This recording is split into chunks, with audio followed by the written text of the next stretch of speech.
வடகிழக்கு பருவமழை தீவிரமடைந்துள்ள சூழலில் டிட்வா புயலின் தாக்கம் தமிழகம் மட்டுமின்றி இலங்கையிலும் பெரும் பாதிப்பை ஏற்படுத்தியுள்ளது. இந்த புயல் தாக்கத்தால் இலங்கை காங்கேசன் துறைமுகம் கடுமையாக சேதமடைந்துள்ளதாக தகவல்கள் வெளியாகியுள்ளன. இந்த நிலையில் கடந்த 2 ஆண்டுகளுக்கு முன்பு நாகப்பட்டினம் இலங்கை காங்கேசன் துறைமுகம் இடையே தொடங்கப்பட்ட சுபம் கப்பல் நிறுவனத்தின் சிவகங்கை கப்பல் சேவை பயணிகளின் வருகை அதிகரிப்பால் வாரத்தில் 7 நாட்கள் இயக்கப்படும் அளவிற்கு வளர்ச்சி கண்டிருந்தது.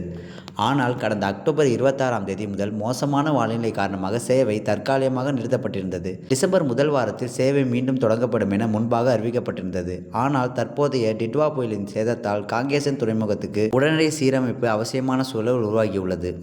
இதனால் கப்பல் சேவை இப்போது தொடங்க இயலாது என சுபம் கப்பல் நிறுவனம் அறிவிப்பை வெளியிட்டுள்ளது.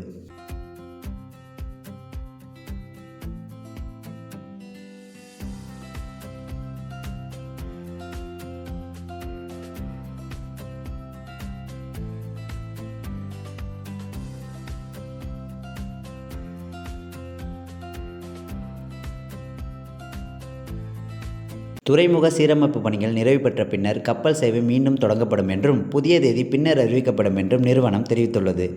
இந்த தாமதத்தால் இரு நாட்டு சுற்றுலா பயணிகளும் வழக்கமாக இந்த சேவையை பயன்படுத்தும் பொதுமக்களும் அதிர்ச்சி அடைந்துள்ளனர்.